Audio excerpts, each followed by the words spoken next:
Buenas noches tengan todos, gracias por permitirnos entrar a sus hogares. Desde este su programa, Aclarando Conceptos, desde Anzoátegui Televisión, primero lo nuestro. ¿Quién les habla? Rafael Acuña Pitolo. Certificado de Producción Nacional Independiente 32.541. Hoy en esta semana me permito hacer una pequeña reflexión o un pequeño editorial con respecto a todos los acontecimientos que han venido suscitándose a partir del 28 de julio. La línea editorial de este programa y la línea editorial de nuestra televisora es llamar a la legalidad, a la paz, a la reconciliación. Nosotros como programa, como moderador, como productor nacional independiente, llamamos a el respeto de las instituciones, el respeto a las autoridades. Ya hay un pronunciamiento. Quien tenga alguna interés, alguna situación, debe acudir a los órganos competentes. Pero el día de hoy hemos invitado a una persona de mucha trayectoria sindical, política, internacional, el licenciado Francisco Aristimuño.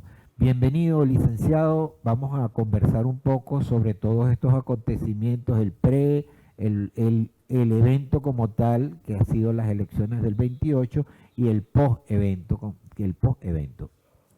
Bueno, gracias Rafael, gracias a esta audiencia también que nos permite llegar a cada uno de sus hogares.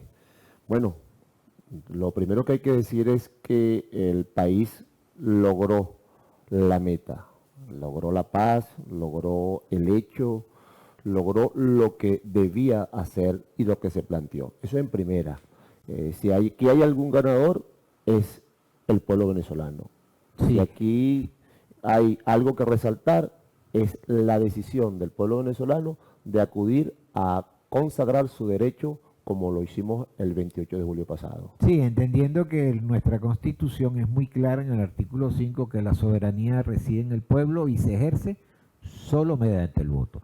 No hay otro mecanismo, ni hay otra institución, porque el poder electoral venezolano está bien definido y tiene sus leyes bien definidas. Por eso es que en mi editorial llamo el respeto a la legalidad, el respeto a las normas jurídicas. Pero vamos a hablar un poco del porque esto ya estaba avisado que iba a haber un desconocimiento de todo lo que es el proceso eleccionario. ¿Qué opinas tú como? Bueno, sí, fíjate que es importante poner en contexto, porque no hay texto sin contexto, ¿no? A la ciudadanía.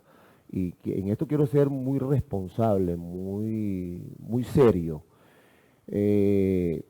La oposición venezolana ha venido recibiendo, pues, por supuesto, procesos de mutaciones en sus organizaciones, en sus visiones, en sus posturas políticas, y llegamos al día de hoy con una posición de una parte de la oposición, bueno, radicalizada, ciertamente intransigente, y que con un tiempo previo, hubo algunas denuncias donde se preavisaba que había la intención final de esa fase era ir al desconocimiento y, por supuesto, a través de un marco de violencia callejera, lograr volvernos al pasado, cosa que pensábamos que habíamos superado. Por eso es importante cómo abres el programa, ¿verdad? Cómo llamas a la sensatez, al sosiego, a la paz, a la cordura y al respeto de la institucionalidad. Creo que eso es lo más valorativo de todo esto. El deber que nos toca a nosotros, a la sociedad seria, a la sociedad civil organizada, respetuosa, decente y amante de la paz, es darle valor a la institucionalidad. ¿Tú crees que haya existido un proceso de manipulación a la comunidad, a aquellos que legítimamente pueden sentirse descontentos en algún momento? Bueno, ahí hay dos cosas. Ciertamente hay un sesgo, porque cuando tú sales a desconocer el árbitro, a jugar posición adelantada, a través de un paralelismo electoral de un organismo y de tus proyecciones a violar la normativa, entonces estás indirectamente diciéndole a tus seguidores que tienen que ir en consecuencia a respaldar tu postura. Entonces, cuando vemos que un sector de la oposición salió a decir de manera muy irresponsable, antes que el CNE, que es el organismo rector, decir que había un presidente que no es exactamente el mismo presidente que anunció al CNE horas posteriores, quiere decir que ahí hay una manipulación de fondo. En consecuencia, yo tengo un derecho de estar conforme o no con los resultados y tengo un derecho en consecuencia de hacer el uso de mi protesta, es verdad. Pero ya tengo el germen inoculado y por lo tanto entonces la manipulación se hace efectiva y allí entonces observamos que al día de ayer ya tenemos muertos, tenemos heridos, tenemos comercios saqueados, tenemos una economía ya con el tiempo en límite, ya trabaja hasta las 11, trabaja hasta las 12, es decir, logran relativamente poner a la ciudadanía en un estado neurótico, un estado de estrés por producto de esa manipulación previa. Por lo tanto, sí hay una manipulación, porque de lo contrario tú no explicas cómo alguien viola lo acordado. Bueno, yo creo que ahí hay que hacer incluso hasta un inciso. Por algo ese sector de la oposición no fue al CNE a refrendar el acuerdo y el respeto de la institucionalidad. Se lo decía todo con antelación. Pues. Sí, fíjate que Venezuela es atípica, o sea que Venezuela está sumamente, la oposición venezolana está sumamente fraccionada. Hay una oposición que tiene mucho dinero, muchos recursos, muchos votos, y mucha fuerza económica, y hay otra oposición que es nacionalista, que es demócrata, que cree en el crecimiento económico, que cree en la reconciliación nacional. Pero la que tiene el recurso, que es la que está generando el estado de conflictividad, tiene que tener un parado definitivo. Sí. Estamos hablando del pre-evento. Claro, En el próximo corte vamos a hablar del evento. Claro, sin duda alguna, repito, la sociedad en su conjunto, que es seria, es decente, es amante a la paz, es amante a la cordura, va a reclamarle, va a exigirle al gobierno, ¿verdad?, que ponga coto y que ejerza en el marco de la Constitución y las leyes todo lo que tenga que asumir, porque no es permitible los excesos a estas alturas del juego. Y todo aquel que esté al margen del ordenamiento jurídico de la República tiene que tener una consecuencia, tiene que actuar. Obviamente ahí tenemos una fiscalía muy atenta, ¿verdad? Tenemos una Fiscalía General de la República muy pendiente de todos los acontecimientos, de todos los desmanes, y por supuesto eso es lo que aspira la sociedad venezolana, paz, y que y desde luego que las instituciones entonces hagan valer su respeto, porque ahí es donde radica el marco del desarrollo de una sociedad. Es decir, cuando tú te vas a los fragmentos, a las páginas, a los capítulos de un contrato social admitidos y aceptados por todos, entonces todos tenemos el derecho de cumplir con esa normativa. Bueno, vamos a un corte, pero antes queremos saludar a nuestros patrocinantes, el Colegio de Contadores Públicos de Anzoátegui, en su persona del presidente Balmuero Rosales. Vamos a un corte y ya volvemos con su programa Aclarando Conceptos. Estamos de vuelta en su programa con Francisco Aristimuño. Gracias, Francisco, de verdad, de acompañarnos. A mí me gustaría, ya hicimos el prevento en el corte anterior, y estábamos hablando, concluimos con lo que es el contrato social. Contrato social es nuestra Constitución. El contrato social son nuestras leyes, la que permite el equilibrio de una manera u otra del comportamiento de todo aquel que se considera venezolano y que debe cumplir las normas venezolanas. Tiene derechos y tiene deberes. Pero hablemos un poco del evento. Cuéntanos un poco sobre ese contrato social y el evento. Bueno, mira, en primera, el evento como tal fue un evento lleno de responsabilidad, sin duda alguna. Fue un evento que todos los venezolanos que participamos en ese evento electoral fuimos con la intención clara de hacer valer la constitucionalidad, el marco social. Lamentándolo mucho, pues hay cosas que no están a tono con esa realidad que el pueblo venezolano emitió ese día. Pero fue una jornada a lo largo y ancho del país lleno de responsabilidad civil. Y allí hubo una expresión, allí hubo una manifestación a través del voto, ¿verdad?, que claramente le dice al país o a los gobernantes o a nuestro gobernante qué es lo que claramente queremos. Y eso no es otra cosa más que la vida en paz, en desarrollo, sin tutelaje inclusive de ningún tipo, sin amenazas de ningún tipo, sin coacción de ningún tipo, porque nosotros nos debemos respeto, autonomía y soberanía. Entonces, eso es fundamental. Ese marco social nosotros debemos hacerlo preeminencia. Nosotros debemos construir, solidificar esas bases que nos permitan un desarrollo sostenible, armónico y en paz a mediano y largo plazo. Entonces, esta jornada viene a sellar básicamente las bases profundas de la institucionalidad, de la democracia, del respeto y la armonía, porque la ciudadanía que se expresó allí, bien por un lado y bien por el otro, no son distintos en el fondo. Cuando tú te pones a ver, tú entrevistas a quien votó por la opción de la oposición o de las oposiciones y te va a decir que te dice las mismas aspiraciones. Pero cuando también entrevistas a quien votó a favor del gobierno establecido, las mismas aspiraciones coinciden. Hay un factor común. Quiero desarrollo, quiero paz, quiero armonía, quiero respeto. Bueno, quiero tener calidad de vida, quiero tener una república libre. En fin, necesito sentirme con sentido de pertenencia a una república y no, por el contrario, tener que denigrar o repudiarme en el mismo contexto de mi territorio donde yo aspiré crecer, ¿verdad?, donde me vine a ser y aspiro a morirme. Pues fíjate, este programa se llama Aclarando Conceptos. A mí me gusta filosofar un poco en esta oportunidad. Todo el mundo habla de libertad. Torio, todas las posiciones hablan de libertad. Tú lo escuchas en su derecho. Sí, su derecho, libertad, libertad, libertad. El problema está cuando tú le preguntas, conceptualízame la libertad. Claro.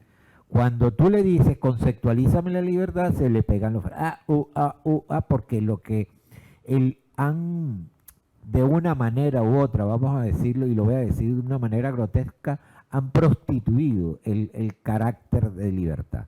Porque creen que libertad lo convierten en un libertinaje, creen que libertad es violación del estamento jurídico de un país, creen que libertad es tutelaje, o sea, empiezan a jugar con el concepto de libertad y a mover las emociones, a mover los sentimientos, a mover, y eso es hasta puede generar enfermedades psicológicas y psiquiátricas, porque de verdad que es complicado esto. ¿Qué opinas al respecto? Sí. Bueno, mira, sin duda aquí ha habido una pretensión en el marco de una guerra multiforme, ¿verdad? Sistemáticamente han instaurado un laboratorio de ataque a esa emocionalidad de la sociedad venezolana. Eso es indudable, eso es innegable, eso no tiene parámetros de negación y ha dado algunos resultados, pero muy negativos.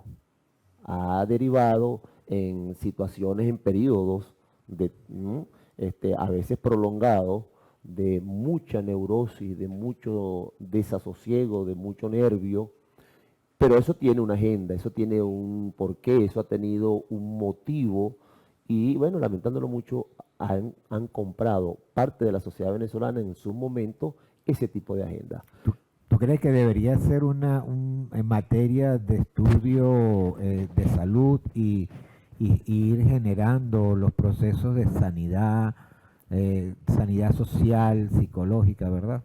Sí, obviamente nosotros debemos, Rafael, vernos en un marco de una nueva espiritualidad de convivencia social. nosotros debemos reconocernos, en esa espiritualidad nueva debemos reconocernos, y al reconocernos entonces surge la naturaleza y la magia, el respeto, la tolerancia, ¿me entiendes? La disidencia vista desde un marco constructivo y propositivo y no bajo un marco no dialéctico, es decir, yo no te quiero convencer a juro, yo lo que quiero es que entre los dos lleguemos a un punto intermedio de acuerdo, contrastando nuestras visiones. Entonces, en ese marco de una nueva espiritualidad, nosotros debemos vernos. El camino es largo porque obviamente el retroceso también ha sido bastante significativo en esa materia. El llamado tiene que ser a que no confundamos lo que tú bien decías, la libertad con el libertinaje, que no tergiversemos los conceptos civiles y sociales establecidos en el marco social nuestro contrato social, que es la Constitución de la República Bolivariana de Venezuela. No es otra república, no hay dos repúblicas que más o menos se parezcan a esta, no es una, y se llama República Bolivariana de Venezuela. Entonces, en ese reconocimiento nuevo, dentro de esa espiritualidad, nosotros debemos hacer un esfuerzo superior de aportar nuestro grano de arena y acabar definitivamente con las irresponsabilidades. Un ciudadano tiene derechos y tiene deberes. Entonces, cuando tú cumples con tus deberes, cumples con tu derecho. Yo le podría decir a algún venezolano ahorita, con tranquilidad, que si él no fue a votar, no podría estar en ninguna manifestación. Pero ¿cómo tú vas a exigir ahora y que respeto a algo que tú no contribuiste a hacer?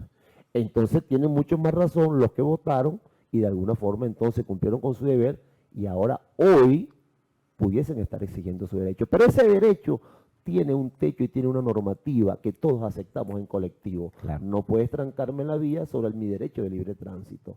No puedes violentarme el derecho a la vida, que es lo más sagrado, cuando me agarras y me vas a mi casa y me sacas por los pelos o me prendes candela, como alguna vez sucedió. Sí, y el hecho de destrucciones de los bienes públicos y el ataque a instituciones públicas o símbolos que representan un modo de pensamiento, tampoco eso no es una protesta, eso ya se convierte No, eso es un en un acto de terrorismo. Es un vandalismo, porque nada tiene que ver el autobús, el sistema de transporte superficial, ¿verdad?, que tenemos nosotros, que presta un servicio público a todos los ciudadanos de cualquier eje territorial donde se desempeñe, con tu derecho a protestar porque estás porque no quieres a Maduro, pues.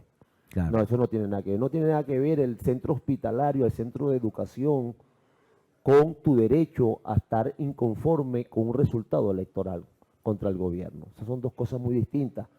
Y entonces, ahí es donde debe imperar el imperio, ¿no? Donde se de la ley, el imperio de la norma. Yo creo que nosotros debemos recuperar, antes de irnos al corte, debemos recuperar, ha sido muy flexible, y esto es una crítica que hago directo, el Estado, yo no estoy hablando de gobierno, estoy hablando del Estado venezolano con su estamento jurídico ha sido demasiado flexible. Yo entiendo que a veces posiciones, estrategias políticas, pero ha sido demasiado flexible con personas que violan la ley, violan flagrantemente la ley y andan sueltos recorriendo el país. Pero vamos a un corte y ya volvemos con su programa Aclarando Conceptos.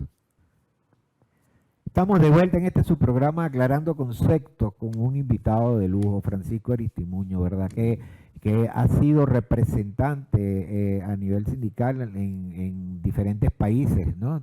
Fuiste representante de Bélgica, vi por ahí en tu semblanza que estuviste presente en varios foros internacionales en representación de la clase obrera y la clase trabajadora, de petrolera, naviera, bueno.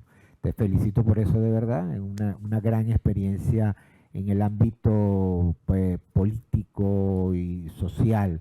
Por eso me atrevo a que le expliques a nuestra audiencia, porque yo creo que es necesaria esa explicación científica de lo que es el proceso de eleccionario en Venezuela. ¿Cuál es ese proceso completo? Expliquémoselo a nuestra audiencia.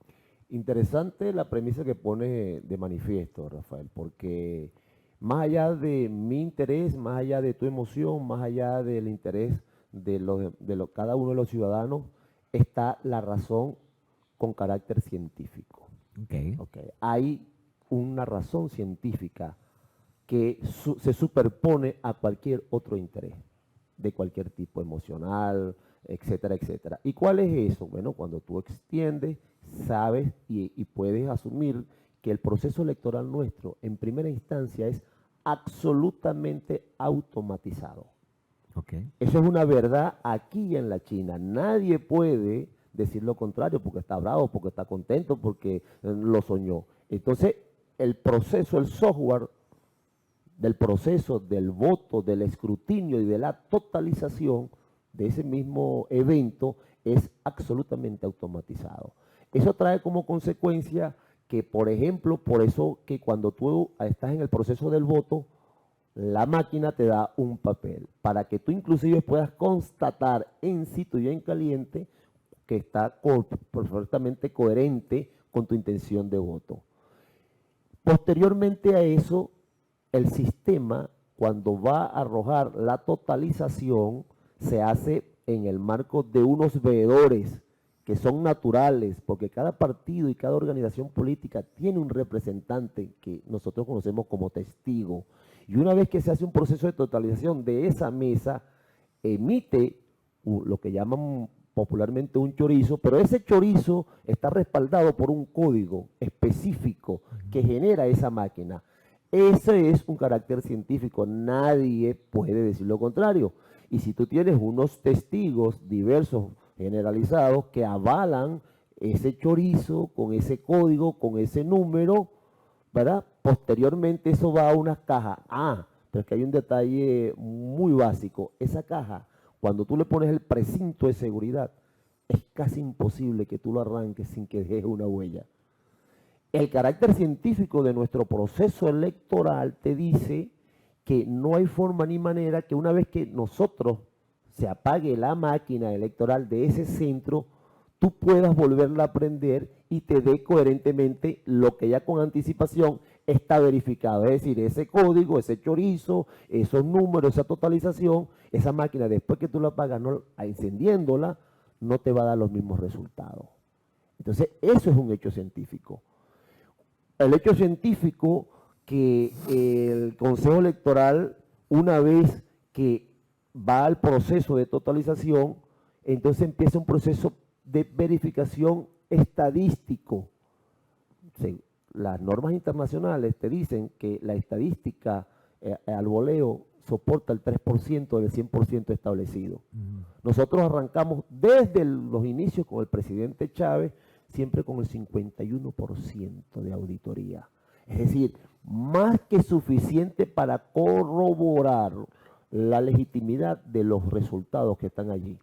Yo recuerdo que, por ejemplo, en el 2013, con la elección del compañero Nicolás con el compañero Capriles, fuimos a un exceso de verificación y fue el 100%.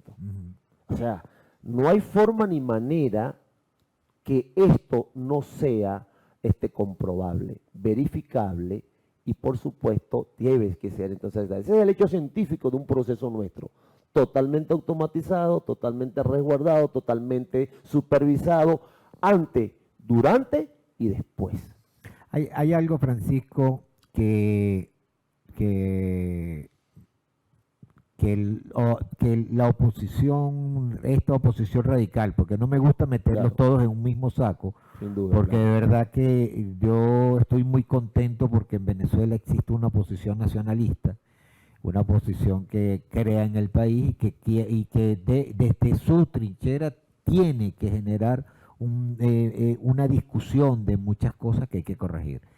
Si estás antes del proceso, tienes testigos, haces auditoría. Durante el proceso, tienes testigos y haces auditoría. Después del proceso, tienes testigos y haces auditoría. Hay 16 auditorías, hermano. 16 auditorías. Entonces se tiene que ser muy torpe para que 16 veces te engañen. Claro, no. Entonces tú lo que estás alegando es torpeza de parte tuya. Claro.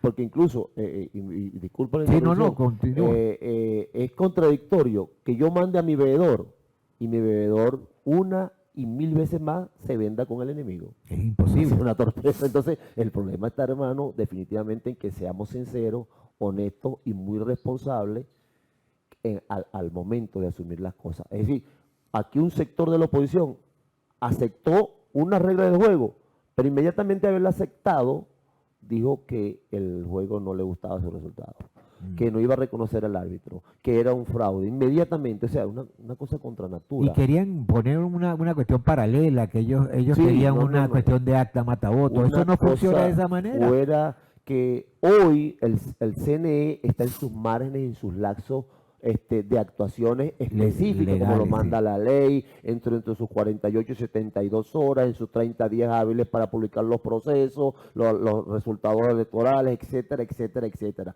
Pero a la final, si hay alguien en su debido derecho, en su debida forma y sentimiento que esté inconforme con eso, bueno, civilizadamente tiene todos los canales debidos y por haber para que interponga un recurso, ¿verdad? Y que entonces sean los órganos jurisdiccionales con carácter científico que puedan contrastar esa verdad que está allí puesta en el tapete y a la final entonces, bueno, tengamos un veredicto. ¿Verdad? Pero de lo contrario no podemos aceptar el marco de la premeditación, de la alevosía y de la hipocresía de momento, porque no se puede, a veces pudiéramos obtener conceptos mucho más duros, pero bueno, vamos a entender que lo que nos interesa es que todo vuelva a la normalidad en términos claro. de equilibrio. Pues. Sí, yo creo que ese sector específico nunca creyó en el proceso, nunca No, creyó, nunca apostó realmente a las votaciones, sino lo concibió como una plataforma para ellos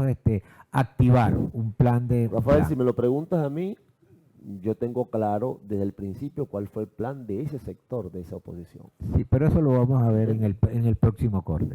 Vamos a un corte, ya volvemos con su programa Aclarando Conceptos. Nuestro invitado, Francisco Aristimuño.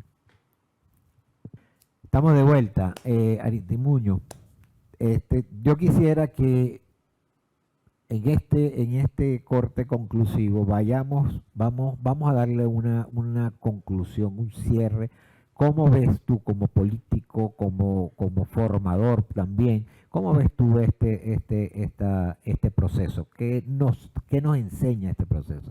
Bueno, más allá, Rafael, de lo que las distintas interpretaciones individuales y colectivas que cada quien pueda estar teniendo, creo que hay algo que todos debemos coincidir.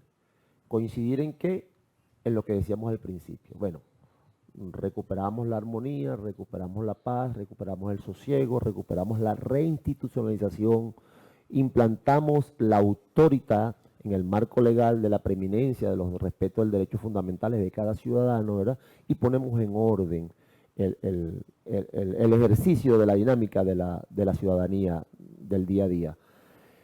Si en algo debemos coincidir es en eso, más allá de nuestros sentimientos, más allá de nuestras visiones particulares, y que en la República, definitivamente la República, a los que nos está escuchando, nos está viendo en estos momentos, no reclama otra cosa sino eso, Rafael. Le exige al gobierno equilibrio, le exige al gobierno posturas puntuales, le exige al gobierno eso que tú asumías ahorita, ponías en el tapete de una ligereza de momento para algunas cosas. Sí, la ciudadanía le dice, póngale coto a tiempo, ¿verdad?, a las distorsiones, porque bien sabido que las cosas ¿cómo se llama?, se corrigen a tiempo. Entonces, este proceso hoy nos lleva a lo que habíamos comentado hace un rato, a ese encuentro de una nueva espiritualidad. Yo creo que eso es fundamentalísimo, que nosotros nos veamos en ese marco.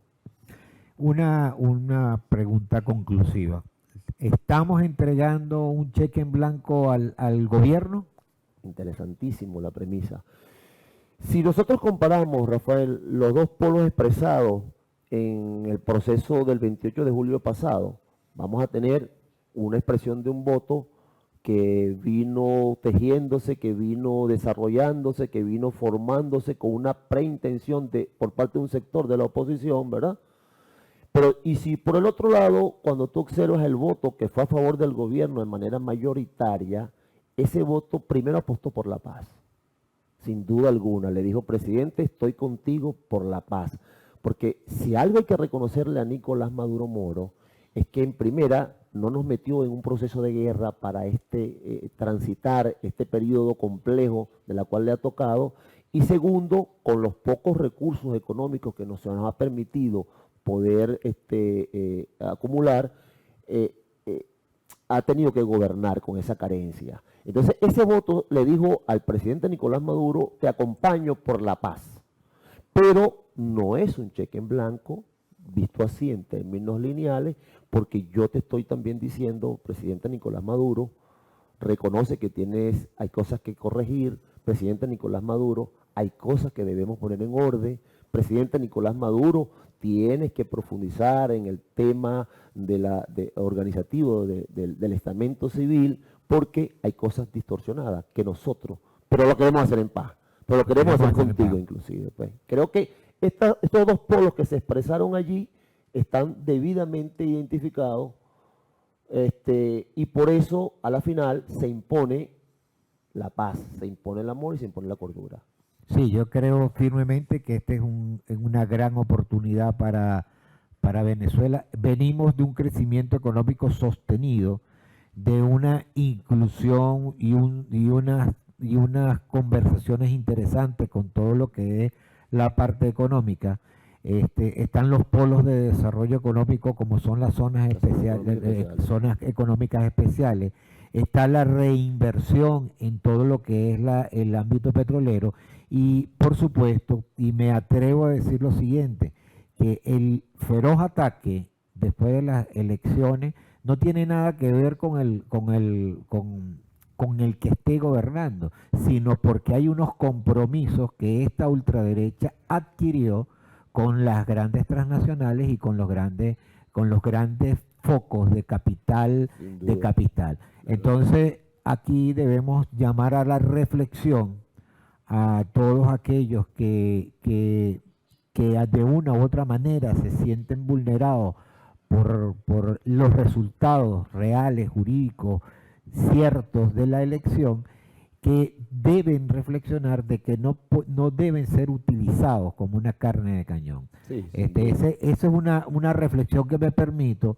No quiero ser opinador, pero llamo a la reflexión a la ciudadanía y llamo a la reflexión a todos aquellos, porque aquí hay un proceso que se vivió clarito, o sea, que está transparente.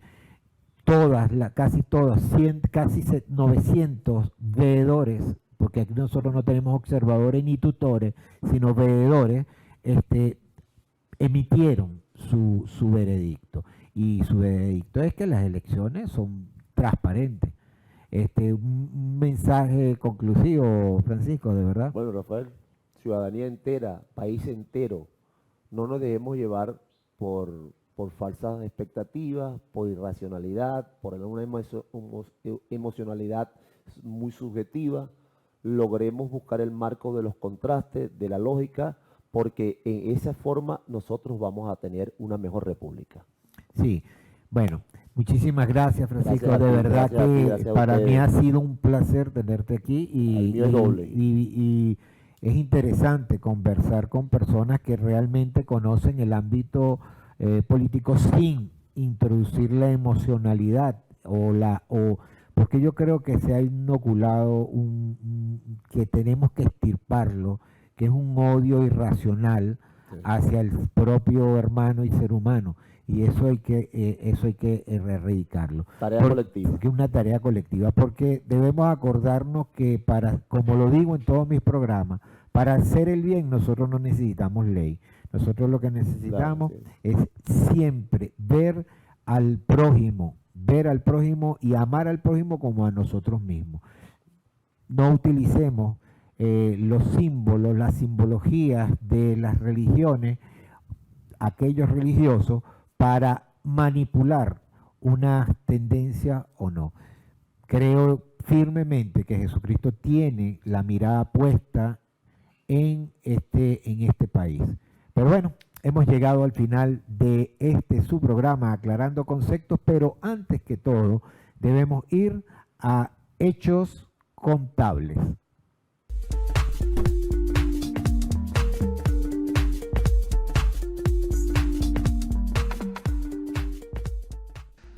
Todas las entidades de trabajo, sean públicas o privadas, con o sin fines de lucro, son agentes de retención de impuestos sobre la renta, lo cual deben practicar vía nómina a los trabajadores de acuerdo con el porcentaje de la ARI que determinó cada trabajador. De igual manera, los servicios contratados a proveedores, mantenimiento, reparaciones, publicidad, flete, transporte, honorarios profesionales, están sujetos a retención de impuesto a la renta. Hay que enterar el impuesto retenido al Tesoro Nacional. Hay que entregar un comprobante de retención al beneficiario del pago. Cumple con las legalidades y evita sanciones.